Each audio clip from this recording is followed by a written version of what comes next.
करेंगे, भगवान राम के दर्शन करेंगे, भगवान कृष्ण के दर्शन करेंगे और घूम करके फिर अपने शरीर रूपी घोंसले में वापस आ जाएगी।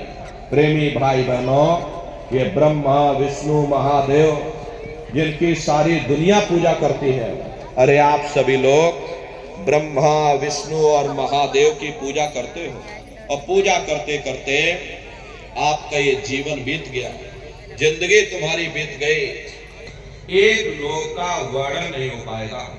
इतने विशाल लोग इस आसमान के ऊपर बने हुए हैं। वैज्ञानिक लोग इसकी खोज कर रहे हैं। कोई चंद्रमा तक चंद्रयान को भेज रहा, कोई मंगल ग्रह पर मंगलयान को भेज रहा। लेकिन प्रेमी भाई बहनों, इस संसार की कोई भी धातु वहां तक नहीं पहुंच पाएगी। तो किन किन मंडलों को पार करते हुए तुम्हारी ये जीवात्मा अपने 5वें मंडल पर यानी कि सचखंड में पहुंचेगी। रास्ते में कौन कौन से देश मिलेंगे, उस देश के कौन कौन से राजा मिलेंगे, तो जरा संक्षिप्त में आप लोग समझ लो।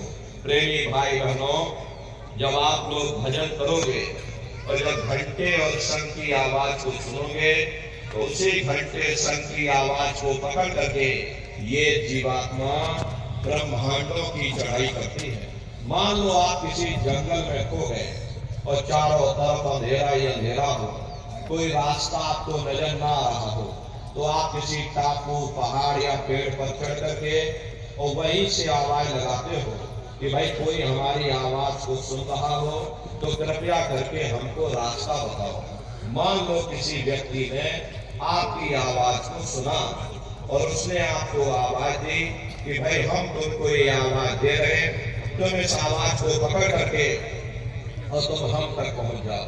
भले ही हमें दिखाई ना पड़े, लेकिन हम उसकी आवाज को पहले ध्यान से सुनेंगे कि वो आवाज पूरब से आ रही या पश्चिम से आ रही, और फिर उस आवाज को पकड़ करके हम उसी जगह पहुंच जाएंगे जहां पर वो व्यक्ति आवाज दे रहा।